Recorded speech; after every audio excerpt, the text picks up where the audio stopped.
जो चौपाटी के बॉम्बे बिल्कुल। चौपाटी के विग्रहों का दर्शन कराया प्रभु जी ने सभी भक्तों को। संध्या कीर्तन में भाग लेने के लिए अभी हम लोग मंगलाचरण करते हैं। ओम अज्ञानतिमिरान्धस्य ज्ञानाञ्जनशलाकया चक्षुरुन्मीलितं येन तस्मै श्रीगुरुवे नमः। श्रीचैतन्यमनोभीष्टं स्थापितं येन भूतले स्वयं रूप कदा मह्यं ददाति स्वपदान्तिकं।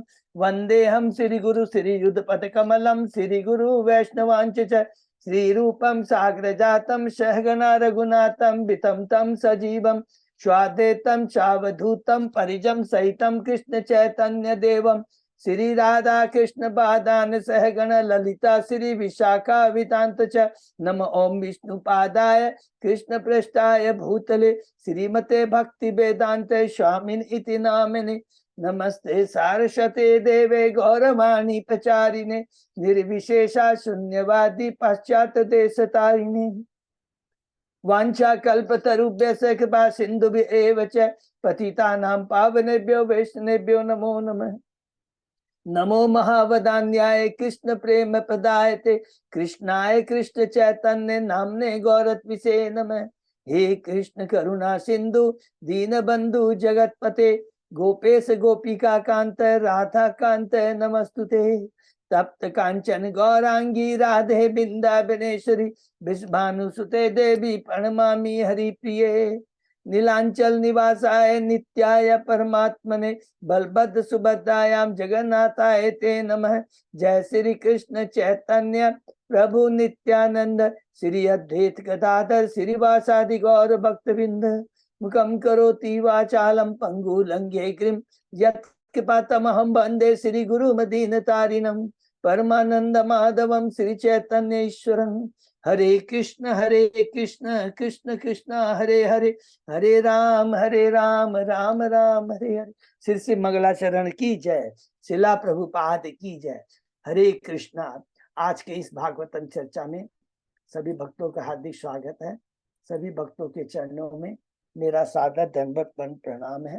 राधा माधव राधा गोविंद परम वैष्णव गुरु आचार्यों की असीम कृपा हम सब भक्तों के ऊपर कि हम सब भक्त लोग मिल करके गत कई दिनों से श्रीमद् भागवतम के ऊपर चर्चा कर पा रहे हैं।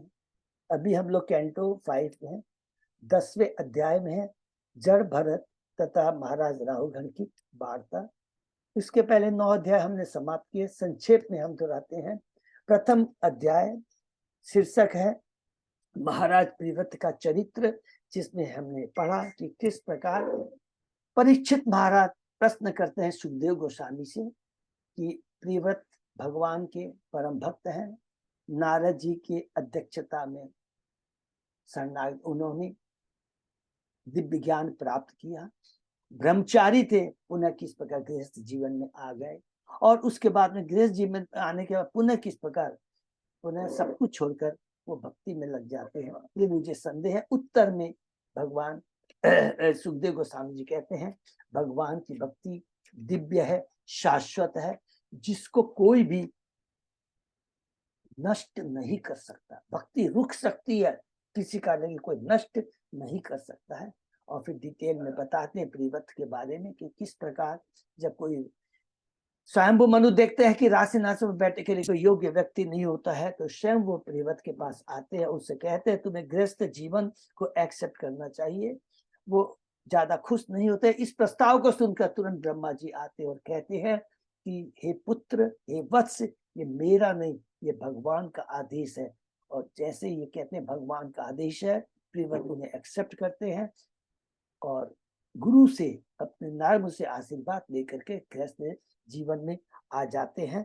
और बहुत सुंदर हमने पढ़ा विश्वकर्मा की तृतीय बहिष्मति से ब्याह करते हैं और उनके 10 पुत्र होते हैं। उसमें सबसे बड़े अग्निग्ध हैं, दूसरी पत्नी है, उनसे 3 पुत्र होते हैं, उत्तम, तामस और रैवत, जो कि आगे चल कर करके क्या बनते हैं, वो बन जाते हैं मनु।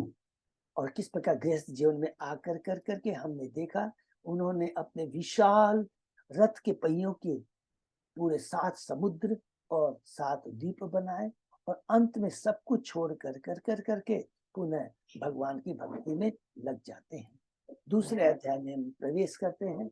शीर्षक है महाराज आग्नित का चरित्र, जिसमें सुखदेव गोस्वामी जी पुनः बताते परीक्षित महाराज को, वो भी जिनको उनके पिता प्रियव्रत ने जम्बू द्वीप का राज संभालने के लिए कहा, और वे अपने जम्बू द्वीप के वासुकी के पुत्र के समान उन्हें प्यार करते थे और उनको सुरक्षा प्रदान करते थे। और उन्होंने ब्रह्मा जी द्वारा अब भेजी गई अप्सरा पूर्व चिति से ब्याह किया। 9 पुत्र उत्पन्न होते हैं और 9 पुत्रों का ब्याह मेरु की 9 पुत्रियों से होता है। तीसरे अध्याय में हम लोग प्रवेश करते हैं। राजा नाभि की पत्नी मेरी देवी के गर्भ से ऋषभदेव का बना। तो आग्निद्ध के जो 9 पुत्र थे उसमें सबसे बड़े पुत्र कौन है? नाभि। तो नाभि के बारे में बताते हैं कि नाभि ने जब राजा आग्निद्ध के बाद वो राजा बनते हैं और पुत्र संतान की प्राप्ति, किस तरह का पुत्र? भगवान के समान पुत्र की प्राप्ति के लिए यज्ञ करते हैं। भगवान आते हैं, भगवान प्रसन्न होते हैं और कहते हैं कि देखो मेरे समान तो कोई दूसरा है नहीं, किंतु मैं स्वयं मरु देवी के पुत्र के रूप में प्रकट होऊंगा। चौथे अध्याय में प्रवेश करते हैं। श्री भगवान ऋषभदेव के लक्षण सुखदेव गोस्वामी जी इसमें हमें बताते हैं कि भगवान ऋषभदेव जो नाभि के पुत्र के रूप में प्रकट होते हैं, नेचुरली भगवान के स्वयं भगवान हैं। उनके गुणों को देख कर करके नाभि ने उनका नाम ऋषभ रखा।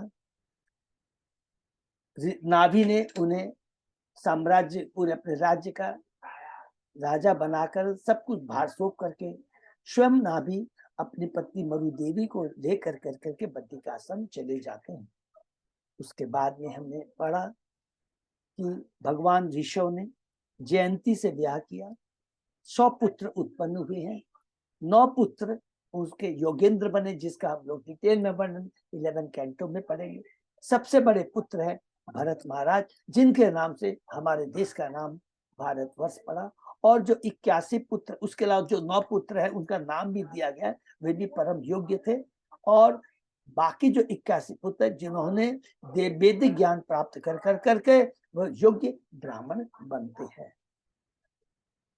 एक बार ब्रह्मवर्त का भ्रमण कर रहे थे भगवान ऋषभ, और वहां पर देखते हैं एक विद्वानों की सभा है और जिसमें वो भक्तों को उपदेश दे रहे हैं।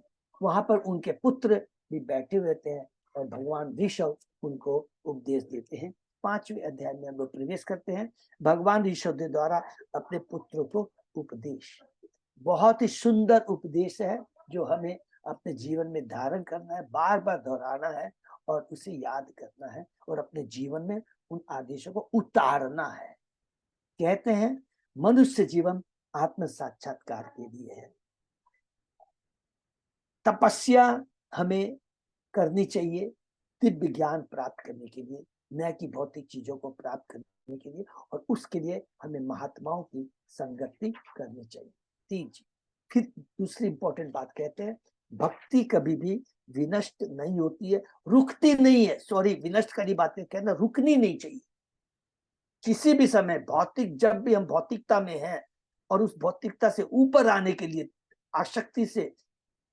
भौतिक आसक्ति से उत्पन्न आने के लिए एकमात्र रामबाण दवा है वो भगवान की भक्ति। भक्ति में बने रहने के लिए भगवान की भक्ति दरकार है। और जितने भी उच्च पद में यदि भगवान के धाम भी चले जाते हैं, वहां भी भक्ति रुक नहीं सकती। हरि बोल। तीसरी बहुत इंपॉर्टेंट बात कहते हैं कि जो अपने आश्रित को जन्म मृत्यु के चक्र से किस प्रकार निकला जाए ये ज्ञान नहीं प्रदान कर सकता, तो वह गुरु, पिता, पति, पत्नी, आराध्य देव बनने के योग्य नहीं है।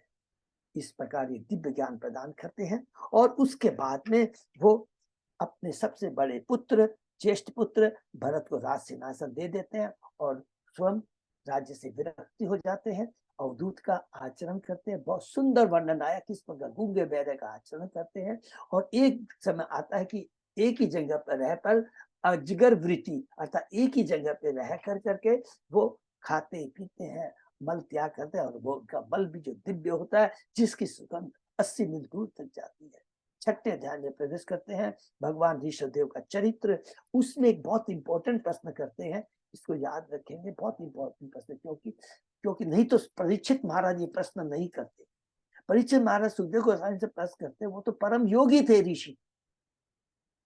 तो फिर उन्होंने उन योग शक्तियों की उपेक्षा क्यों की?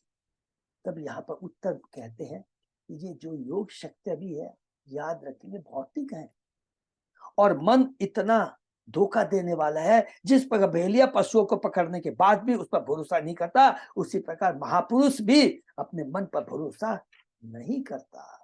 मन कभी भी धोखा दे सकता है, ये बात कहते हैं। उसके बाद में बताते हैं कि किस प्रकार महाराज ऋषभ दक्षिण दिशा में जाते हैं, वहां पर एक जंगल में दावाग्नि में वो अप्रकट हो जाते हैं। ऐसे बोलने से अच्छा लगेगा, क्योंकि प्रभुपाद जी ने कहा कि उनका तो दिव्य शरीर है, वो कभी नष्ट नहीं होता है। और वहां पर एक बहुत इंपॉर्टेंट बात कहते हैं कि उसी दक्षिण देश में, कुटक देश में एक राजा है जिसका नाम अरहत है, जिसने दुर्भाग्यवश उसने ऋषभ भगवान के उपदेशों का तो पालन नहीं किया, बल्कि उनके आचरण का अनुकरण कर करके इस कलयुग इस भौतिक जगत के बद्ध जीवों को पथ माने भ्रमित कर के वेदों के जो आदेश है उसके विरुद्ध अपनी एक नवी पद्धति शुरू कर दी, जो कि आज भी चालू है, जो कि है वो जैन धर्म।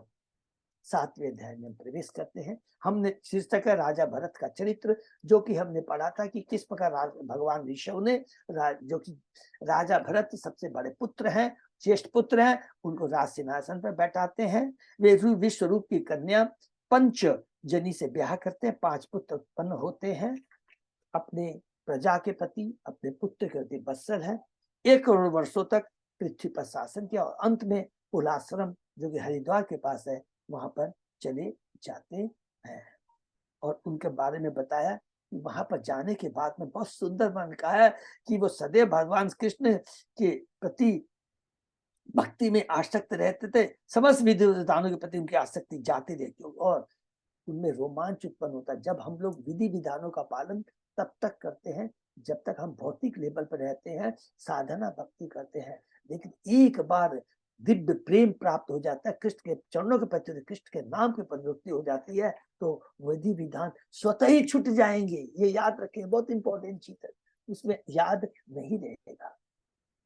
8वें अध्याय में प्रवेश करते हैं। भरत महाराज के चरित्र का वर्णन यहाँ पर टर्न अराउंड, यहाँ पर सुखदेव गोस्वामी कहते हैं, जैसे कि माता जी लोग ने सब मित्रों ने प्रश्न किया था कि भक्तों का संग भक्त बहुत ही जरूरी है। भरत महाराज नदी के तट पर बैठे हैं, एक मृगनी के बच्चे मरीज के प्रति उनकी आसक्ति हो जाती है। और आसक्ति किस लेवल की हो जाती है, ये देखिए, वो चीज हमारे में कि ये मृग मेरी शरण में आया है, मेरे अलावा इसका कोई वेलविशर शुभ चिंतक नहीं है, इसकी मेरे में निष्ठा है, और इस असहाय व्यक्ति को मैं छोड़ के चला जाता हूं तो ये अपराध होगा। प्रभुपाद जी बहुत कठोर शब्दों में कहते हैं कि कभी भी हमें स्वयं की और दूसरों की भौतिक दशा को सुधारने का प्रयत्न नहीं करना चाहिए। प्रारब्ध के अनुसार जो मिलता है वो अवश्य मिलेगा। जिस प्रकार सुख बिना बोले आता है, दुख भी बिना बोले आएगा, आता जाता रहेगा।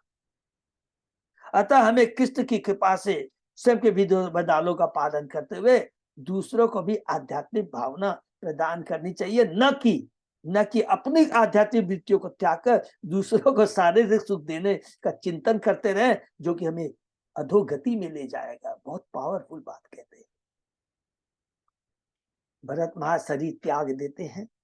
त्याग देने के बाद में चूंकि अंत काल में उनको मृग का स्मरण था, मृग का शरीर प्राप्त होता है, लेकिन जो कि भगवान के दिव्य भक्त थे, परम भक्त थे, स्वरूप सिद्ध व्यक्ति थे। लिखा है उन्होंने कि क्या कहते हैं कि मैं आत्म संयमित तथा स्वरूप सिद्ध बना, भगवान के श्रवण कीर्तन स्मरण में निरंतर लगा था। मैं अपने प्रयत्न से में सफल रहा, क्योंकि मेरा मन सर्वदा भक्ति में डूबा रहा, किंतु अपनी मूर्खता के कारण मेरा मन पुनः एक बार मृग में आसक्त हो गया।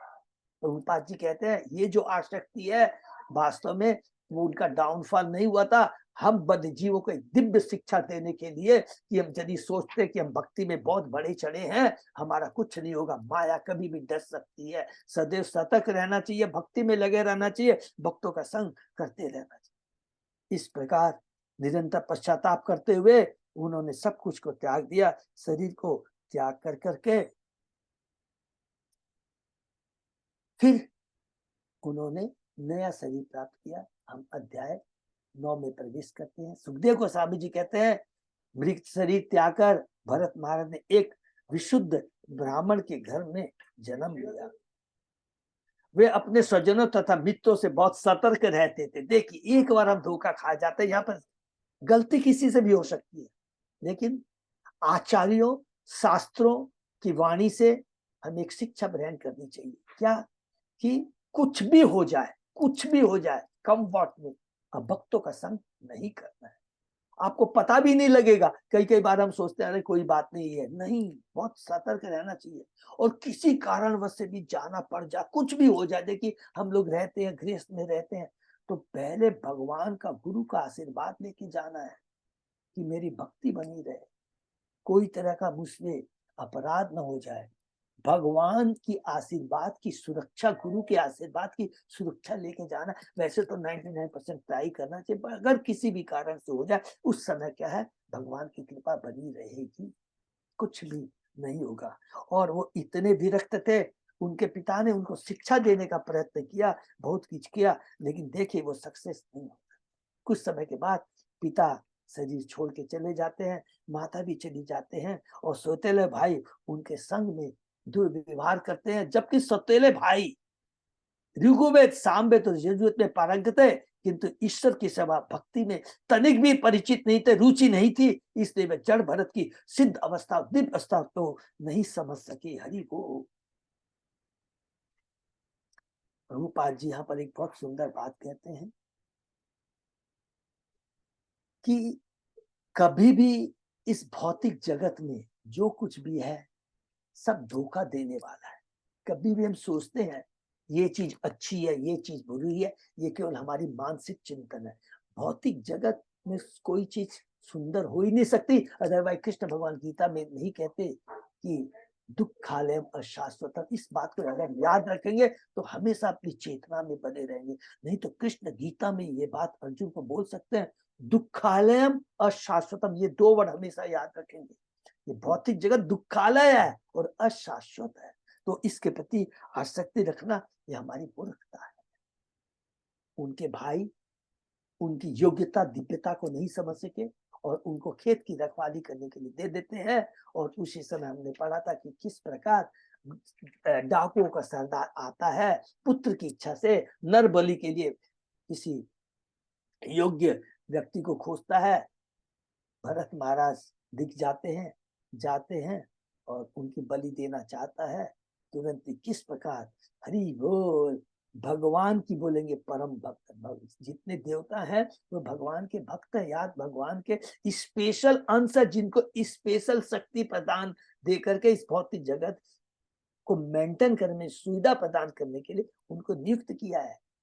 तुरंत वो मूर्ति रूप में प्रकट होती है और जिन्होंने अपनी बलि देना चाहता है उन्हीं को मार देती है।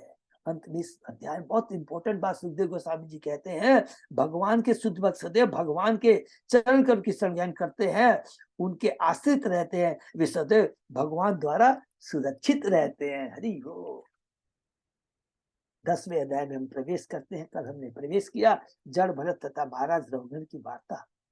सुखदेव गोस्वामी जी कहते हैं, एक बार सिंधु देश का राजा जिसका नाम है रघुगण कपिल आश्रम जा रहा था, पालकी में जा रहा था।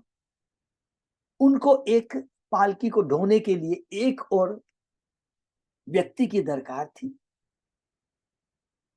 महाराज भरत से मिल जाते हैं। राजा का वो राजा भरत, चूंकि वो एकदम जड़ भरत है, क्योंकि ये जड़ भरत माने भौतिक, क्योंकि उनको कोई भी सुख दुख लाभ आदि के प्रति कोई भी आसक्ति नहीं है, और जैसा उनको आदेश मिलता है वो राजा की पालकी को वो ढो रहे हैं। किंतु क्योंकि भगवान के परम भक्त हैं, समभाव रखते हैं सब जीवों के प्रति, चींटी को ध्यान में रखते हैं कि किसी कारणवश चींटी उनके पांव के नीचे नहीं आ जाए, और इस प्रकार जहां भी चींटी को देखते थे रुक जाते थे, और जिससे पालकी ढोलने में अवरोध आता था, राजा क्रोधित हो जाता है, और बाकी जो करा अर्थात पालकी ढोने वाले हैं अपने को बचाने के लिए कहते हैं कि हमारी गलती नहीं है, ये व्यक्ति है, इसके चलते ऐसा होता। तुरंत राजा राहुगण भरत महाराज को ताने मारता है। ये बहुत इंपॉर्टेंट चीज कल हमने पढ़ा, किंतु राजा ने उसे ताने मारे, क्या कहा कि तुम पालकी उसी तरह हिलती चला रहे हो, मानो लगता है कि तुम में कोई जान नहीं है, बहुत देर से तुम पालकी से इसलिए थक गए हो, और तुम्हारा शरीर बूढ़ा हो गया, और तुम हष्ट पुष्ट नहीं हो, इस तरह ताने मारता है।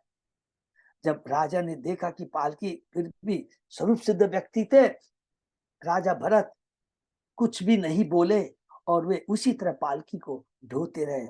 तब राजा ने देखा कि पालकी उसी तरह हिलती डुलती जा रही है, तो और क्रोधित हो जाता है और जड़ महाराज से कहता कि तुमने मेरी आज्ञा का उल्लंघन किया है और मैं तुम्हें कौन सा दंड दूंगा, यमराज जैसा दंड दूंगा। यहाँ पर सुखदेव गोस्वामी जी परिश्रमा से बहुत इंपॉर्टेंट बात कहते हैं, बहुत इंपॉर्टेंट बात है, प्लीज इसको हम लोग नोट कर सकते हैं। देहात्म बुद्धि से ग्रस्त राजा रजो एवं तमोगुणों से प्रभावित था, इसलिए उसने जड़ भरत को अशोभनीय वचनों से पुकारा। जड़ भरत की दिव्यता को नहीं समझ पाया। देहात्म बुद्धि के कारण वह भरत महाराज के उत्तम गुणों को नहीं समझ पाया। इसके विपरीत जड़ भरत महान भक्त और श्री भगवान की प्रिय धाम थी, जो अपने हृदय में ईश्वर के स्वरूप को धारण करने वाले थे। वे समस्त प्राणियों के प्रति के मित्र थे, अतः वे मुस्कुराते हुए इस प्रकार कहते हैं। और आज हम पढ़ेंगे कि क्या उत्तर भरत महाराज देते हैं, लेकिन उसके पहले प्रभुपाद जी के भी तात्पर्य को थोड़ा पढ़ लेते हैं, बहुत इंपॉर्टेंट है। भगवान का परम भक्त सदैव परम पद पर स्थित रहता है, अतः वह सदैव प्रसन्न रहता है, कभी क्रुद्ध नहीं होता, एवं प्रत्येक दशा में वह अपना दूसरों को आशीर्वाद ही देता है, जैसे नारद मुनि ने कुबेर के पुत्र को दिया था। अर्थात परम भक्तों का जो भी कुछ होता है, चाहे वो आशीर्वाद दे या क्रोध भी उत्पन्न करे, क्रोध भी आशीर्वाद का काम करता है। ये बहुत इंपॉर्टेंट चीज हमें याद रखना है। जो भगवान कितने भी आप देख लीजिए, पूरे शास्त्र में देख लीजिए, क्रोध में भी किया है उसके लिए कल्याणकारी ही होता है। ये हमने पढ़ा, और आज हम पढ़ेंगे कि किस प्रकार जब उनके कटु वचन बोलता है, राहुगण नाराज नहीं होते भरत महाराज, लेकिन वो उपदेश देते हैं, वो भी क्या मुस्कुराते हुए, वो आज हम लोग पढ़ेंगे। ओम नमो भगवते वासुदेवाय, ओम नमो भगवते वासुदेवाय, ओम नमो भगवते वासुदेवाय। नारायण नमस्कृत नरम चैव नरोत्तमं देवी सरस्वती व्यासं ततो जयम उदीरये। नष्टप्रायेषु अभद्रेषु नित्यं भागवत सेवया, भगवती उत्तम श्लोके भक्ति भवति नैष्टिकी। कृष्णाय वासुदेवाय देवकी नंदनाय च नंद गोप कुमाराय गोविंदाय नमो नमः। आराधयो भगवान ब्रजेश तनय ततदाम वृंदावनम रमया काचिदुपासना व्रजवधु वर्गण्य कल्पिता। श्रीमद् भागवतम प्रमाणम अमलम प्रेमा पुमर्तो महान। श्री चैतन्य महाप्रभो मतमिदम तत् आदरो न पर। हरे कृष्ण कृष्ण कृष्ण हरे हरे, हरे राम राम राम हरे हरे। कैंटो 5 चैप्टर 10 शीर्षक जड़ भरत महाराज का रावगढ़ से वार्ता, श्लोक नंबर 9। प्रभु 9 है। हाँ ठीक है। तो ब्राह्मण वाचा है, ब्राह्मण मीन्स यहाँ पर योग्य ब्राह्मण, याद रखेंगे एक एक वर्ड है, योग्य ब्राह्मण है। यहाँ जब भी बात कर योग्य ब्राह्मण की बात करें, वो ब्राह्मण नहीं जिसको खाली ज्ञान है लेकिन उस ज्ञान का वास्तव में अपने जीवन में उतारता है, न दूसरों को देता है। तो ब्राह्मण मीन्स परम वैष्णव। यहाँ पर जिसकी बात हो रही है योग्य ब्राह्मण मीन्स परम वैष्णव। तो ब्राह्मण वाचक योग्य ब्राह्मण। तव यो उदितम व्यक्तम अभिप्रलब्धम वर्तु समेशात यदि वीर भार। गंतु यदि स्यात् अभिज्ञम अध्वा पोवो इति राशो न विदाम प्रवादः। महान ब्राह्मण जल भरत ने कहा, हे राजन तथा वीर, आपने जो कुछ व्यंग में कहा है, देखिए क्लियर, आपने जो कुछ व्यंग में कहा है वह सचमुच ठीक है। ये मात्र उल्लाहनापूर्ण शब्द नहीं है, क्योंकि शरीर तो बाघ ढोने वाला है, शरीर द्वारा ढोया जाने वाला भार मेरा नहीं है, क्योंकि मैं तो आत्मा हूं। हरि बोल। आपके कथनों में तनिक भी विरोधाभास नहीं है, क्योंकि मैं शरीर से भिन्न हूं। मैं पालकी का ढोने वाला नहीं हूं। यह तो शरीर है जो कि असत्य है, टेम्परेरी है। निसंदेह जैसा आपने संकेत किया है, पालकी ढोने में मैंने कोई श्रम नहीं किया, क्योंकि मैं तो शरीर से पृथक हूं। मैं तो शाश्वत आत्मा हूं, भगवान का अंश हूं। आपने कहा कि मैं हष्ट पुष्ट नहीं हूं, ये सब उस व्यक्ति से सर्वता रूप है जो शरीर तथा आत्मा का अंतर नहीं जानता। आत्मा तो शाश्वत है, सच्चिदानंद है, हष्ट पुष्ट है। तुम जो बात कर रहे हो इस शरीर की कर रहे हो, क्योंकि तुम क्या बद्ध जीव हो। हम बद्ध जीव हैं, हम शरीर को ही महान समझते हैं। आत्मा के प्रति हमारा कोई भी वास्तविक जो कर्तव्य है उसे हम नहीं करते हैं। शरीर मोटा या दुबला हो सकता है, किंतु कोई भी बुद्धिमान यह बात आत्मा के लिए नहीं कहेगा, क्योंकि आत्मा में कोई भी चेंज नहीं आता है। शरीर में चेंज आता है, आत्मा में चेंज नहीं आता है। आत्मा में, शरीर में 6 प्रकार के हमने परिवर्तन भी पढ़े हैं डिटेल में। भगवत में बहुत सुंदर कहा गया कि भगवत गीता अध्याय 2 का पूरा यहाँ पर ज्ञान प्रदान कर रहे हैं भगवान राजा भरत, जड़ भरत राहुगण को। जहां तक आत्मा का प्रश्न है, मैं न तो मोटा हूं न दुबला। मतलब जब आप कहते हैं कि मैं हष्ट पुष्ट नहीं हूं तो आप सही हैं, और यदि इस यात्रा का उद्देश्य तथा वहां पर जाने का मार्ग मेरे अपने होते तो मेरे लिए अनेक कठिनाइयां होती, किंतु इनका संबंध मुझसे, मेरे शरीर से है, अतः मुझे कोई कष्ट नहीं है। इसीलिए तुम शरीर के प्रति बात कर रहे हो। शरीर के प्रति जो कुछ भी तुमने ये व्यंग कसा है वो शरीर के प्रति है, आत्मा के प्रति नहीं है। भगवत गीता में कहा गया कि आत्मज्ञानी कभी शरीर के सुख तथा दुख से विचलित नहीं होता। वह भौतिक शरीर आत्मा से सर्वथा पृथक है, और शरीर के सुख तथा दुख व्यर्थ है। तब साधना का उद्देश्य शरीर तथा आत्मा के अंतर एवं शरीर के सुख दुख से आत्मा जिस तरह अप्रभावित रहता है, उसे पहचानना तथा समझना है। जड़ भरत आत्म साक्षात्कार को प्राप्त थे, स्वरूप सिद्ध थे, विद्यात्म बुद्धि से सर्वथा परे थे, अतः उन्होंने राजा को विश्वास दिलाया कि उनके संबंध में कही गई उनकी विरोधी बातें आत्म रूप उन पर लागू नहीं होती है। इस शरीर के प्रति आपने बातें कही है। हरि स्थौल्यम काश्यम व्याध्य आद्य कष्ट च च्युत भयम कली इच्छा जरा च निर्दारति मन्यु अहम मदशूचो देहेन जातस्य ही मे न शन्ति। स्थूलता, कृष्णता, शारीरिक तथा मानसिक कष्ट, भूख, प्यास, भय, कलह, सुख की कामना, बुढ़ापा, निद्रा, आसक्ति, क्रोध, शोक, मोह तथा देहाभिमान, ये सभी आत्मा के भौतिक आवरण के रूपांतर। हरि बोल। आत्मा का भौतिक आवरण, ये जो शरीर से जो आत्मा, ये शरीर जो है भौतिक आवरण आत्मा ने ले रखा है, इसके बारे में जो व्यक्ति देहात्म बुद्धि में लीन रहता है वही इनसे प्रभावित होता है। किंतु मैं तो समस्त प्रकार की देहात्म बुद्धि से मुक्त हूँ, फलता मैं न तो मोटा हूँ न पतला, नहीं वह सब जो आपने मेरे संबंध में कहा है। मेरा शरीर मोटा हो गया है, मैं मोटा हो गया हूँ। मेरा शरीर, मैं तो शाश्वत है, आत्मा है, उसमें कोई परिवर्तन नहीं आता। श्री नरोत्तम दास ठाकुर ने गाया, देश नीति नाही यार संसार बंदर कहा था। जो सिद्ध है उसका इस शरीर से या कर्मों से कोई संबंध नहीं रहता। जब मनुष्य यह समझ जाता है कि वह शरीर नहीं है, अतः वह न तो मोटा है न पतला, तो उसे आत्म साक्षात्कार होता है। किंतु जब वह स्वरूप सिद्ध नहीं होता, देहात्म बुद्धि में होता है, तो उसे संसार में, तो वह चेतना उसे इस संसार में उलझा देती है। इस समय समूचा मानव समाज ध्यात्म बुद्धि के अधीन कार्यशील है, अतः शास्त्रों में इस युग के व्यक्तियों को द्विपद पशु कहा गया है। इसको अंडरलाइन कर देंगे। इसीलिए 99.9 पर कहते हैं कि इस युग के अर्थात इस कलयुग के व्यक्तियों को द्विपद पशु कहा गया है, दो पांव के पशु हैं। जो सभ्यता ऐसे पशुओं द्वारा संचालित हो उसमें भला कोई कैसे सुखी रह सकता है। हमारा खिजमत आंदोलन पतित समाज को आत्मज्ञान के धरातल तक उठाने के लिए प्रयत्नशील है। प्रत्येक प्राणी के लिए जड़ भरत की ही तरह तुरंत स्वयं शुद्ध हो सकना संभव नहीं है। फिर भी श्रीमद् भगवत में कहा गया, बहुत सुंदर बात, नष्ट प्रायेषु अबद्धेषु नित्यम भागवत सेवा। भगवान भागवत नियमों का प्रचार करके हम मानव समाज को पूर्ण बना सकते हैं। जब मनुष्य देहात्म मूल्य से प्रभावित नहीं रहता तो वह ईश्वर की भक्ति कर सकता है। नष्ट प्रायेषु अबद्धेषु नित्य भागवत सेवा भक्ति उत्तम श्लोक है, भक्ति भवति नष्ट। जितना ही हम देहात्म बुद्धि से दूर रहेंगे उतने ही हम भक्ति में स्थिर होंगे। इसको भी अंडरलाइन कर दें।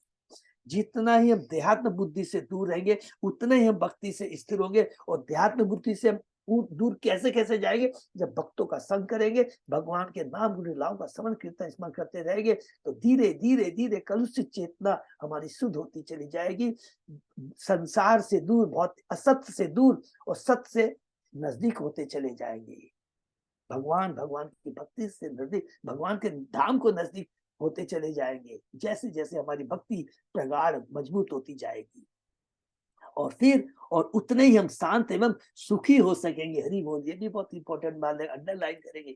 दिव्य आनंद की प्राप्ति होगी और उस दिव्य आनंद के अंदर में भौतिक जगत का कोई भी, चाहे वो लाभ हो, देखिए क्या होगा, न लाभ में हम उछलेंगे और न दुख में, नुकसान में हम दुखी होंगे। ये है बहुत बड़ी चीज दिव्य भक्ति के में स्थिर होने से, और उसमें दिव्य आनंद मिलता है। इस संबंध में श्री मध्वाचार्य का कथन है कि जो भौतिकता से जितने प्रभावित होते हैं उनमें उतनी अधिक देहात्म बुद्धि होती है। बहुत इंपॉर्टेंट बात है।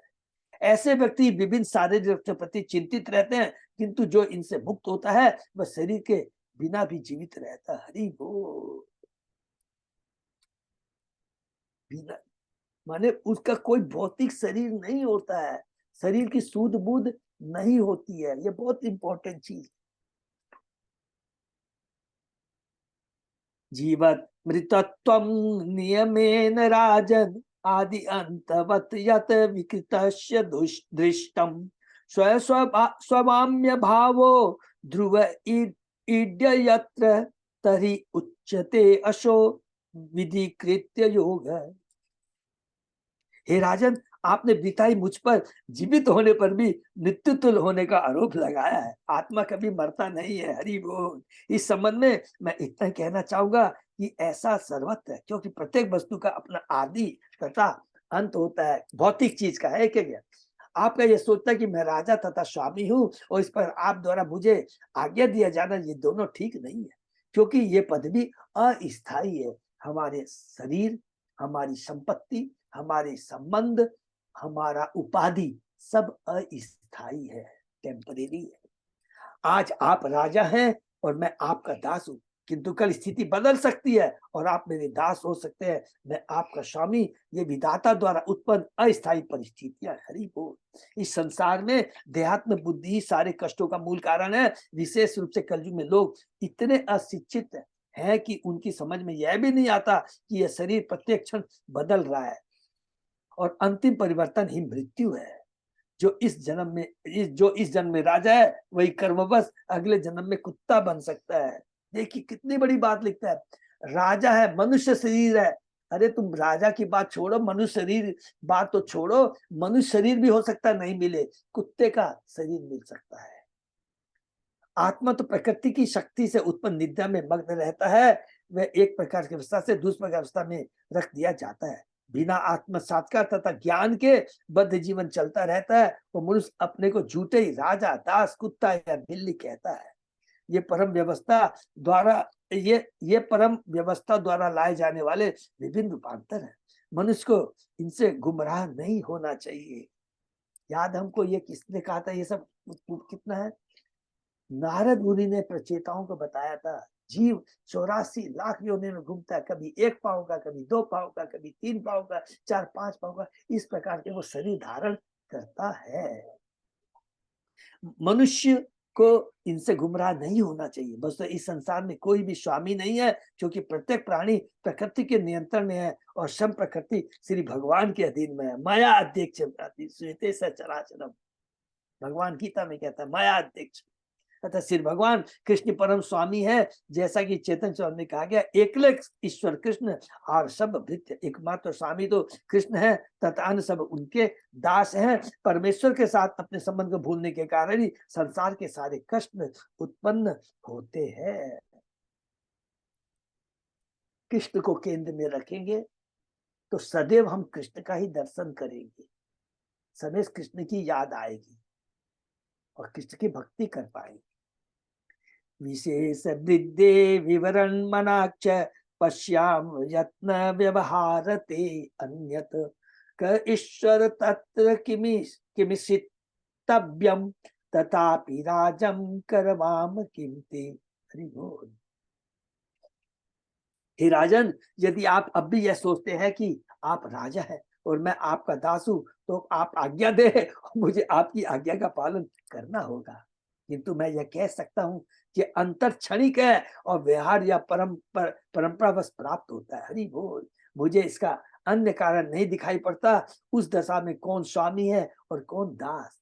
प्रत्येक प्राणी प्रकृति के नियमों द्वारा प्रेरित होता है। अतः न तो कोई स्वामी है न कोई दास, क्योंकि सभी दास हैं, सभी इसके हैं।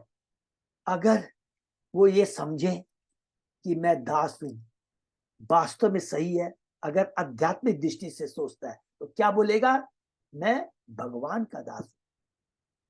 लेकिन अगर उसमें आध्यात्मिकता की कमी है तो वो कहता है मैं स्वामी हूं, लेकिन वास्तव में वो दास है। किसका है? वो प्रकृति का दास है, माया का दास है। अर्थात हर अवस्था में, बद्ध अवस्था में भी और मुक्त अवस्था में हम दास ही रहेंगे। हमारे ऊपर निर्भर करता कि हम किसका दास बनना चाहते हैं, भगवान का दास बनना चाहते हैं या माया का दास बनना चाहते हैं, ये हमारे ऊपर निर्भर करता है। अतः न तो कोई स्वामी है न कोई दास। इतने पर यदि कोई आप सोचते हैं कि मैं आपका दास हूं और मैं स्वामी है तो मैं इसे अंगीकार करूंगा, कृपया आज्ञा दे, मैं आपकी क्या सेवा करूं। हरि बोल। श्रीमद् भागवत में कहा गया अहम ममेति, मैं यह शरीर हूं और इस संसारी संबंध से ही वह मेरा स्वामी है, मेरा दास है, मेरी पत्नी है या मेरा पुत्र। ये सारे भाव शरीर के परिवर्तन तथा प्रकृति की व्यवस्था के कारण अस्थिर है। हम समुद्र के तरंगों में तीरने वाले तिनकों के समान एकत्र हुए। हरि बोल। इसको अंडरलाइन कर, एग्जाम्पल बहुत सुंदर है। हम समुद्र के तरंगों में तिरने वाले तिनकों के समान एकत्र हुए, किंतु सारे तीन के लहरों के नियमों के द्वारा अवश्य एक दूसरे से पृथक होंगे। आज हम लोग, ये मेरा पुत्र है, ये मेरी पत्नी है, ये मेरी संपत्ति है, एक समय आने के बाद काल किसी का इंतजार नहीं करता है, सब अलग हो जाएंगे। जो भी ये संबंध है, जो भी ये संपत्ति है, जो भी उपाधि है, केवल क्षणिक समय के लिए है। इस संसार में प्रत्येक व्यक्ति संसार सागर लहरों में उतर रहा है। भक्ति विनोद ठाकुर ने ठीक ही कहा है, मीछे मायर वो से जाच भेषे काक्षा हवा डूबू भाई, जीव कृष्ण दास यही विश्वास कोरले तार दुख नाई। एक बार विश्वास कर ले कि मैं कृष्ण का दास हूं, एक बार खाली ये सोच ले कि मैं कृष्ण का दास हूं, तो सारे दुख उसके खत्म हो जाएंगे। फिर दुख फिर वो सोच भी नहीं सकता है। सभी स्थित पुरुष प्रकृति के तरंगों में तीन को समान तैर रहे हैं। यदि वे समझ ले कि वे कृष्ण के साथ सेवक, तो उनका तैरना बंद हो जाए, अर्थात भौतिक जगत से छुटकारा मिल जाएगा। जैसा कि भगवद गीता में कहा गया, काम ऐसा क्रोध से रजोगुण समुद्र में, रजोगुण के कारण हमें अनेक, रजोगुण के कारण, देखिए बार बार हम रिपीट करते हैं, इसको याद रखें, रजोगुण के कारण हमें अनेक वस्तुओं की इच्छा होती है और हमारी इच्छा या चिंता तथा परमेश्वर की आज्ञा अनुसार प्रकृति को एक शरीर प्रदान करती है। कुछ काल तक हम पात्रों की भांति रंगमंच में किसी अन्य के नियंत्रण में स्वामी या सेवक की तरह कार्य अभिनय करते हैं। हमें चाहिए कि मनुष्य के रूप में इस प्रकार का अभिनय करना बंद कर दे। हरि बोल। हमें चाहिए कि मनुष्य के रूप में, ये मनुष्य रोनी जो मिली है, ये आत्म साक्षात्कार मिली है, अपना कल्याण करने के लिए मिली है। अगर इसका सदुपयोग करेंगे तो हमारा ये अभिनय अर्थात इस भौतिक जगत में आना जाना बंद हो जाएगा। हमें चाहिए कि हम अपनी मूल स्वाभाविक स्थिति, जिसको कहते हैं वसुदेव स्थिति, कृष्ण भावनांत को प्राप्त करें। इस समय हमारा वास्तविक स्वामी तो प्रकृति है। देवी हेसा गुणमय मम माया दूरत्रया। प्रकृति के समूह से हम सेवक तथा स्वामी बन रहे हैं, किंतु यदि हम श्री भगवान तथा उनके शाश्वत सेवकों द्वारा अनुशासित होना स्वीकार कर ले तो यह क्षणिक अवस्था समाप्त हो जाएगी, शाश्वत अवस्था में प्रदान हो जाएगी। उन्मत्त जड़वत संस्थाम गतस्य मे वीर चिकित्सितेन अर्थ कियान भवता शिक्षितेन स्तब्ध प्रमतस्य च पृष्ठपेश। हरि बोल। ये राजन, आपने कहा हे मत, रे मत जड़ तथा पागल, मैं तुम्हारा इलाज करने जा रहा हूं और तब तुम होश में आओगे। देखिए एक एक बात इस संबंध में मुझे कहना है कि यद्यपि मैं जड़, गूंगे तथा बहरे मनुष्य की भांति रहता हूं, किंतु मैं सचमुच एक स्वरूप सिद्ध व्यक्ति हूं। देखिए स्वयं कह रहे हैं, आप मुझे दंडित करके क्या पाएंगे? यदि आपका अनुमान ठीक है और मैं पागल हूं, तो आपका यह दंड रस्सी को पीटने जैसा होगा। हरि बोल। दंड रस्सी को पीटने जाता है, दंड किसको देंगे? शरीर को। तुम आत्मा को क्या दंड दोगे? उससे कोई लाभ नहीं होगा। जब पागल को दंडित किया जाता है तो उसका पागलपन ठीक नहीं होता है। हरि बोल। अर्थात मेरे कोई असर होने वाला नहीं है। इस संसार में प्रत्येक व्यक्ति पागल के समान आचरण करता है। उदाहरण, चोर यह जानता है कि चोरी अच्छा कार्य नहीं है, यह भी जानता है कि इसके बाद राजा या ईश्वर से दंड मिलता है। चोर पकड़े जाते हैं और पुलिस उन्हें दंड देती है, तो भी वह बार चोरी करता है। उसके मन में यह विचार घर किए रहता कि चोरी करने से वह सुखी रहेगा। यही तो पागलपन का लक्षण है। और इसमें अंडरलाइन कर देंगे, ये भाव जो तमोगुणी लेवल पे होता है उसका ये भाव होता है। उदाहरण सबको मालूम है, फिर भी रिपीट कर लेते हैं। जो एक बार देखता है, सुनता है एक बार कि चोरी करना अपराध है, वो चोरी तू करने की सोचता नहीं। लेकिन उसके नीचे लेवल का आदमी होता है, विश्वास नहीं होता है, चोरी तू करते हुए दूसरों को देखता है, उसको दंड मिलता है और ये वास्तव में चोरी खराब है, तो वो कभी चोरी करे। तीसरा लेवल का आदमी क्या है? चोरी करता है, दंड खाता है, वापस आता है, सुधर जाता है। लेकिन चौथा लेवल का है जो तमोगुणी का है, चोरी करता है, जेल जाता है, जेल से फिर आता है, फिर चोरी करता है, फिर जेल जाता है। ये बहुत इंपॉर्टेंट है। यही चीज श्री शुकवाच एतावत् अनुवाद परिभाष्या प्रत्युदीर्य मुनिवर उपशमशिल उपरता नामत्य निमित उपभोगेन कर्मार बंधन व्यपनयन राज यान मियपि यथो वह तथो वह। सुखदेव गोस्वामी ने कहा, हे महाराज परीक्षित, जब राजा रघुगण ने परम भक्त जड़ भरत को अपने कटु वचनों से मर्माहत किया तो उस शांत मुनिवर ने सब कुछ सहन कर लिया और उचित उत्तर दिया। सब कुछ सहन कर लिया। अज्ञानता का कारण देहात्म बुद्धि है, किंतु जड़ भरत उससे प्रभावित नहीं थे। अपनी उदारता के कारण उन्होंने अपने को कभी भी महान मुक्त नहीं माना और अपने पूर्व कर्म फल को भोगना स्वीकार किया। सामान्य पुरुष की बातें उन्होंने सोचा कि वे पालकी ढोकर अपने पूर्व कुकृत्यों के फल को विनष्ट कर रहे हैं। ऐसा सोचकर वे पूर्वत पालकी लेकर चलने लगे। हरि बोल। ये बहुत इंपॉर्टेंट लाइन है, जो कि तथे अनुकंपा सुभिक्ष मानो वाला श्लोक हम लोग ने याद किया था ना। ब्रह्मा जी बोलते हैं ना, अजय पदार्थ प्रभु ने बताया था, 10वें कैंटो के 14 का 8वां श्लोक है ना। हाँ यस। ऐसा सोचकर पालकी अपने पूर्व कृत्यों के फल को विनष्ट कर रहे हैं, ऐसा सोचकर वे पूर्ववत पालकी लेकर चलने लगे। हरि बोल। ईश्वर का भक्त कभी यह नहीं सोचता कि वह परमहंस अथवा मुक्त पुरुष है। वह तो सदैव ईश्वर का विनीत दास बना रहता है। विपरीत परिस्थितियों में भी वह अपने पूर्व जन्म के कर्म फल को भोगना स्वीकार करता है, और यह बुद्धिमानी है। वह ईश्वर पर कभी दोषारोपण नहीं करता। ये 2 लाइन को अंडरलाइन कर देते हैं कि हमारे पूर्व कर्म, क्योंकि भगवान ने ये चीज कहा कि जैसा जिस तरह के हमारे कर्म होते हैं उसी के अनुसार उसी कर्म और स्वभाव को लेकर के वैसा शरीर हमें मिलता है। कर्म एंड स्वभाव को लेकर वैसा शरीर मिलता है। इसलिए भगवान को दोषारोपण वो नहीं करता है।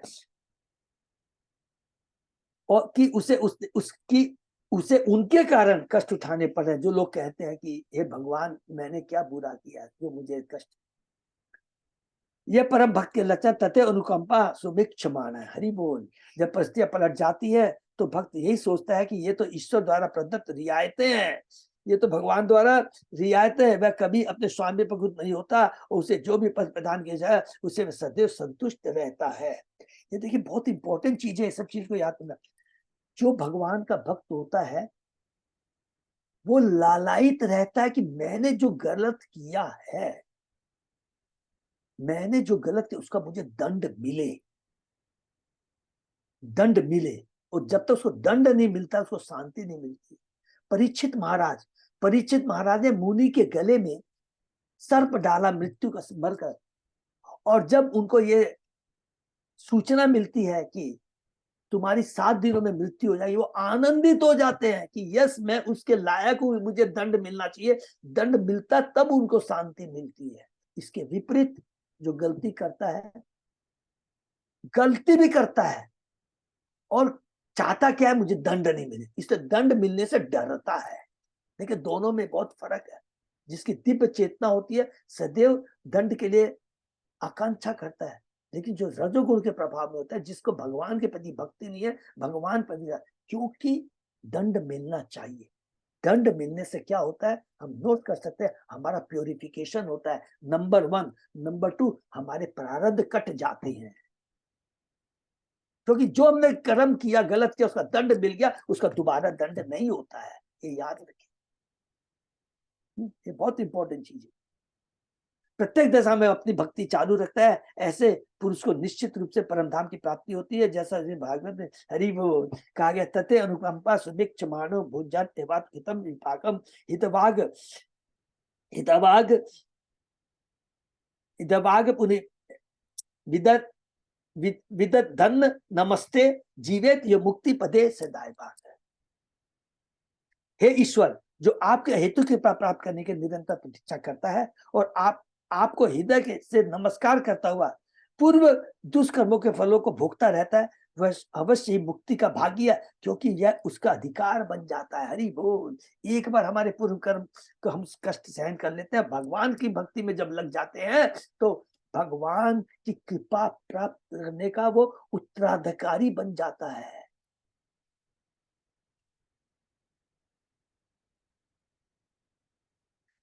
सच अपि पांडवेय सिंधु शौवीर पति तत्व जिज्ञासायाम सम्यक श्रद्धया अधिकृत अधिकार तत् हृदय ग्रंथि मोचनम द्विज वचय आश्रित्य बहुयोग ग्रंथ समत्तम त्वरया अवरुह्य शीर्षा पाद मूलम उपसित क्षमापयम विगत निप देव समय उवाच। सुखदेव गोस्वामी ने कहा, हे श्रेष्ठ पांडुवंशी महाराज परीक्षित, अब बता रहे हैं परीक्षित महाराज को, सिंधु तथा सौवीर के रघुगुण की श्रद्धा परम सत्य की चर्चाओं में थी। अधिकारी होने के कारण उसने जड़ भरत के वह दार्शनिक उपदेश सुना, जिसकी संतुति सभी योग साधना के ग्रंथ करते हैं और जिससे से हृदय ग्रंथि ढीली पड़ती है। इस प्रकार उसका राजमत नष्ट हो गया। वह तुरंत पालकी से नीचे उतर आया और जड़ भरत के चरण कमलों में अपना सिर रखकर पृथ्वी पर दंडवत गिर गया, जिससे वह इस ब्राह्मण श्रेष्ठ को कहे गए अपांग शब्दों के लिए क्षमा प्राप्त कर सके। तब उसने इस प्रकार प्रार्थना की। देखिए वो भगवान का भक्त है। कहा जा रहा था? कपिलाश्रम जा रहा था, भूलेंगे नहीं, याद रखा। सिंधु देश का राजा कपिलाश्रम जा रहा था, भगवान का भक्त है। माया बड़ी प्रबल है, कभी भी धोखा दे सकती है। ब्रह्मा जी को देख लीजिए, इंद्र को देख लीजिए, परीक्षित महाराज जी को देख लीजिए। आप हमने प्रियव्रत महाराज सॉरी पृथु महाराज के बारे में हमने पढ़ा कि किस प्रकार इंद्र उनके सब यज्ञ में डिस्टर्बेंस करता, क्रोधित हो जाते हैं। तो ये सब चीजें में याद है। तो ये सब भक्त है। हम भक्त जीवों को शिक्षा देने के लिए भगवत इच्छा से ये चीज हो रहा है। वह इस ब्राह्मण से इसको कहे अपमान शब्दों के लिए क्षमा प्राप्त कर सके। ब्राह्मण के प्रति अपराध हो गया, तुरंत मन में आ गया भगवान का परम भक्त है, परम वैष्णव है, उसके चरणों में अपराध हो गया, तब उसने इस प्रकार प्रार्थना की, भगवत गीता भगवान श्री कृष्ण का एवं परम्परा प्राप्तितम राजेश विदु स काले ने महता योगो नष्ट परमता। इस प्रकार जब परम विज्ञान गुरु परंपरा द्वारा प्राप्त किया गया और राजेश ने इसे इसी विधि से माना, किंतु कालक्रम से यह परंपरा टूट गई, जिससे विज्ञान लुप्त प्राय हो गया था। एक परम गुरु, भगवान के प्रामाणिक गुरु से ये ज्ञान प्राप्त हुआ है। गुरु परंपरा से राजा भी ऋषियों के तुल्य थे। पूर्व काल में राजर्षि जीवन दर्शन समझते थे और नागरिकों को उसी स्तर तक ऊपर उठने की शिक्षा देते, अर्थात वे नागरिकों को जन्म तथा मृत्यु के बंधन से छुटकारा दिलाना जानते थे। तभी उनको क्या कहता था, केवल राजा नहीं, क्या कहते थे उनको, राजर्षि, जो ऋषि जो कि भगवान के भक्त होते थे। जब महाराज दशरथ अयोध्या में राज कर रहे थे तो महर्षि विश्वामित्र असुर वध के लिए उनसे रामचंद्र तथा लक्ष्मण को जंगल में जाने के लिए मांगने आए। जब विश्वामित्र मुनि महाराज दशरथ के दरबार में आए तो उनको साथ करने उन्होंने उनसे पूछा, इष्टम यत यत पुनर्जन्म जया है, अर्थात जन्म तथा मृत्यु के चक्र को जीतने के उनके प्रयत्न ठीक से चल रहे हैं ना। हरि बोल। वैदिक सभ्यता की संपूर्ण प्रक्रिया इसी तथ्य पर आधारित है। हमें ज्ञात होना चाहिए कि जन्म मृत्यु के चक्र को किस प्रकार जीता जा सकता है। महाराज रघुगण को भी जीवन का लक्ष्य ज्ञात था। हरि बोल। महाराज रघुगण को भी जीवन का लक्ष्य ज्ञात था, अतः जब जड़ भरत ने उनके समक्ष जीवन दर्शन प्रस्तुत किया तो उन्होंने उसकी भूरी भूरी प्रशंसा की। वैदिक समाज की यही आधारशिला है। अर्थात जब बद्ध जीवन में हम रहते हैं तो हमारी सोच क्या होती है, लेकिन जब मुक्त जीवन होता है, हम भगवान के भक्त हैं, इससे क्या होगा, हमको बहुत बड़ी फायदा होगा। जितनी हम भक्ति करते जाएंगे 110% आप देखेंगे कि हमसे गलतियां वैष्णव के प्रति होने का चांस बहुत कम रहेगा। क्यों कम रहेगा? क्योंकि हम शास्त्र को पढ़ रहे हैं, प्रामाणिक गुरु के मुखार बिन से हम लोग शिक्षा ग्रहण प्राप्त कर रहे हैं। तुरंत हम समझ जाएंगे कौन असुर है कौन सुर है। फिर भी माया धोखा दे सकती है, इसलिए कहा गया सदैव भक्तों का संग करना चाहिए, सदैव भगवान के नाम लीलाओं का श्रवण कीर्तन करते रहना चाहिए, उसमें कोई भी कमी ढिलाई नहीं आनी चाहिए। विद्वान ब्राह्मण संत तथा ऋषि वैदिक प्रयोजन से परिचित थे, अतः वे राजाओं को आम जन के कल्याण के लिए उपदेश देते थे। इस प्रकार उनके सहयोग से जन समूह को लाभ पहुंचता था, इसलिए प्रत्येक वस्तु में सफलता प्राप्त होती थी। महाराज रघुगण को मनुष्य जीवन की महत्ता ज्ञात थी, अतः अपने द्वारा जड़बद्ध को कहे गए अपशब्दों का खेद था। वे तुरंत पालकी से उतरकर जड़बद्ध के पांवों पर गिर पड़े, क्षमा मांगी और जीवन के महत्व के विषय में, जिसे ब्रह्म जिज्ञासा कहते हैं, अधिक जानने की प्रार्थना की। इसको भी अंडरलाइन कर लेंगे। देखिए, दो चीज है।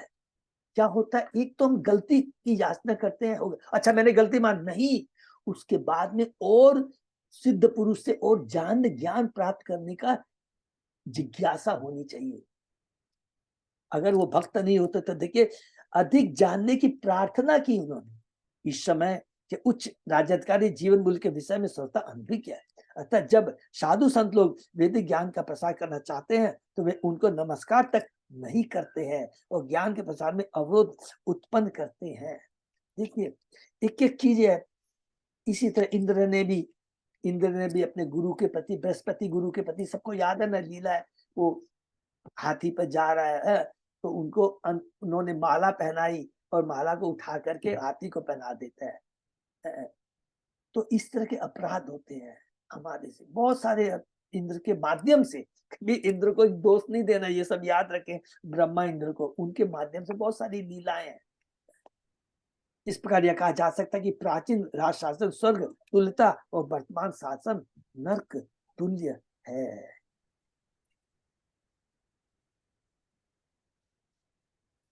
हरे कृष्णा।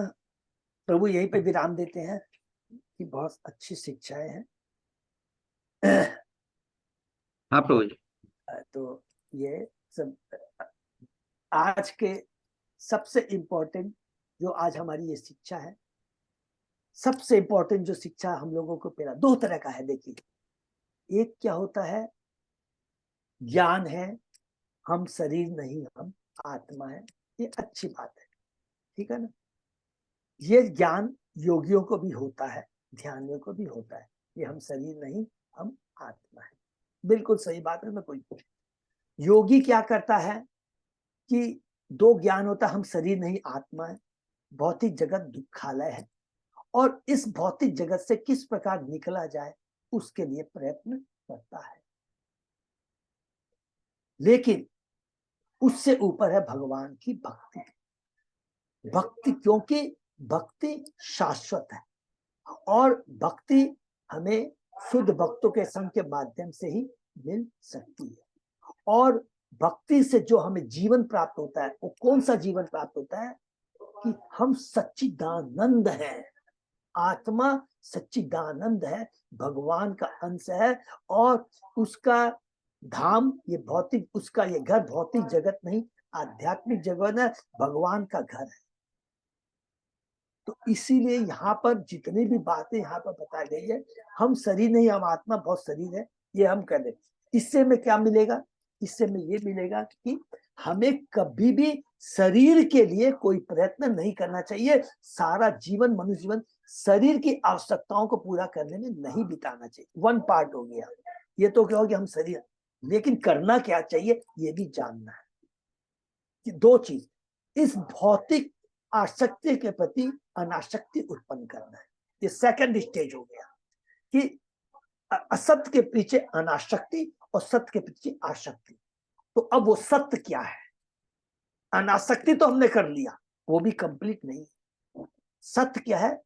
भगवान, भगवान का धाम, भगवान की भक्ति, उसके प्रति आसक्ति उत्पन्न करना है, और वही भक्ति कहलाती है। यही चीज यहाँ पर अब जड़ भरत महाराज राहुगण को, सॉरी हाँ, रघुगण महाराज को देने जा रहे हैं।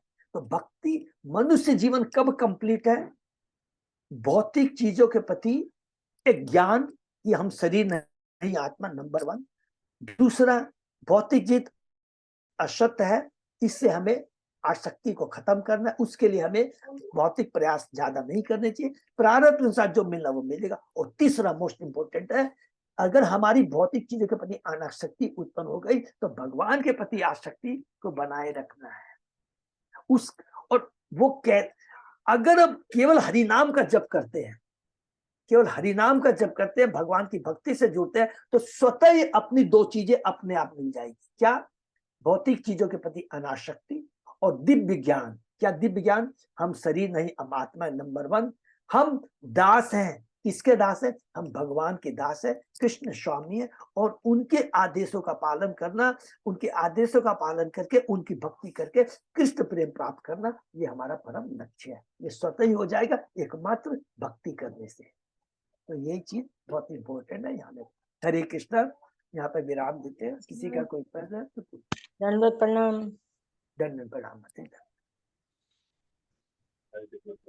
हरे कृष्ण, दंडवत प्रणाम प्रभु जी। तो यही प्रभु जी, इससे ये समझ में आता है कि जो हमारे प्रारब्ध है उसको भोगने में ही भलाई है, किंतु हम लोग उस चीज को मानते ही नहीं है। हम लोग को बहुत ही कष्ट होता है उसको भोगने में। उसको थोड़ा सा चेंज कर देंगे, भलाई नहीं है बोल दीजिए, भोगना पड़ेगा।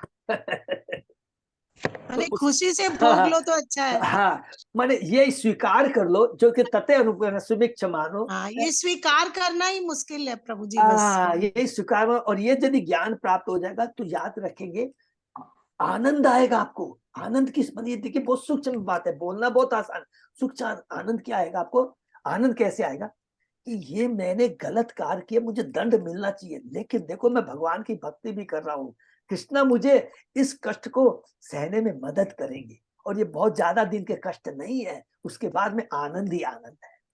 उस भाव से हम यदि जीवन यापन करेंगे ना तो वो कष्ट नहीं लगेंगे।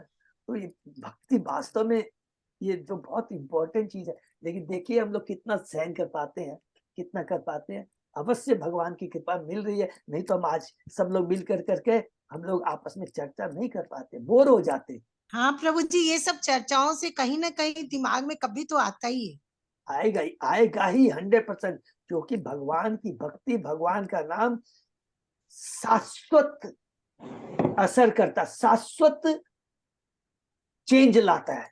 ये याद रखिए, टेम्परेरी नहीं है, ये बहुत इंपॉर्टेंट। सपोज कीजिए हमारे दुर्गुण 100% है, एक बार भी हरि नाम लिया, एक बार भी लिया है, उस 100% में जो हमारी भौतिकता है, जो बद्ध जीवता है, उसमें फर्क आता है। हो सकता है हमको मालूम नहीं पड़ रहा, धीरे धीरे धीरे वो फर्क आता है।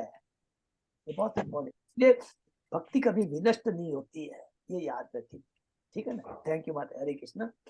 Thank you Prabhu ji, Hare thank you Krishna. Mata, Hare. Ajay प्रभु को कोई अनाउंसमेंट है कहीं? बारिश आ रहा है, देखो तो बाहर में हरि बोल। तो वैसे कुछ बारिश कोई- आता है। हरि बोल को हाँ प्रभु, तो हाँ ये प्रभु जी क्या बोले? बस प्रभु कोई अनाउंसमेंट तो नहीं है, बस खाली एक तो चीज थोड़ा लास्ट में ये बता दे कि अ, दामोदर महीने के केवल अब बहुत कम दिन रह गए हैं। यस प्रभु जी। इस चीज को याद रखिएगा प्लीज, सब लोग ध्यान रखेंगे। मौका खोना नहीं है, हमको ज्यादा से ज्यादा भक्तों का संग करना है, और ज्यादा से ज्यादा हमें शास्त्र पढ़ने हैं और दीपदान का प्रोग्राम करना है। एक चीज तो ये हो गया, क्योंकि आज 17 तारीख हो गई, शायद मेरे ख्याल से आज को लेकर 11 दिन हो रहे हैं, 27 तारीख को खत्म हो रहा है। तो ये प्लीज ध्यान रखिएगा। नंबर 1। नंबर 2, हमारा जो गंगा सागर का है उसमें थोड़े शायद आज अरुण अग्रवाल प्रभु का मैं मैसेज पढ़ रहा था, पूरा डिटेल में पढ़ पाया, तो और एडिशन हुआ है, तो उनके शायद 5 डिवोटी और ऐड हो रहे हैं। तो मैं नरेश सिंह रानीपुर से बात करता हूँ, शायद हो जाएगा 40 और 30 बस का तो हो जाएगा, रूम का खाली आज मैं चेक कर लेता हूँ, तो फिर उस हिसाब से होगा। प्रभु जी मैं बात कर लेता हूँ, शायद एक रूम मेरी तरफ से कैंसिल होगा, तो आपसे जस्ट अपने क्लास के बारे में बात समझ लेता हूँ कैसे वो क्या। हरी बोल, अच्छा हुआ, यदि हो गया तो बहुत अच्छा होगा, तो फिर हम लोग उसको अरुण प्रभु को दे देंगे उनके हम्म। अच्छा हुआ, इसीलिए डिस्कस करने से बहुत अच्छा। थैंक यू प्रभु, ये हो गया। और लास्ट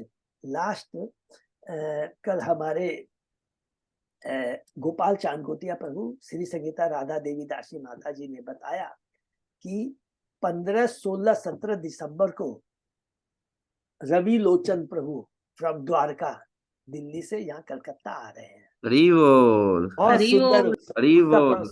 तो उन्होंने ही मेरे को तुरंत कहा प्रभु अपने को, मैं कहा प्रभु इतना बड़ा सौभाग्य, तुरंत ऑफिशियली मैंने मैसेज दे दिया मंदिर में ऐसे आ रहे। तो 17 तारीख को हम लोग महामिलन कर सकते हैं। 17 तारीख को संडे है, तो कृपा करके उस तारीख को प्लीज कोई दूसरा प्रोग्राम न करे।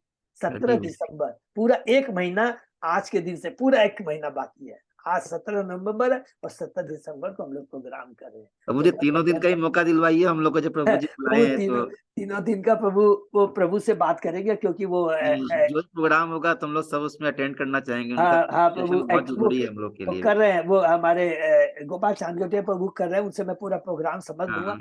But at the same time ना, नियम है ना प्रभु, दूसरे भी ग्रुप को मौका देना पड़ता है तो ये जरूरी है।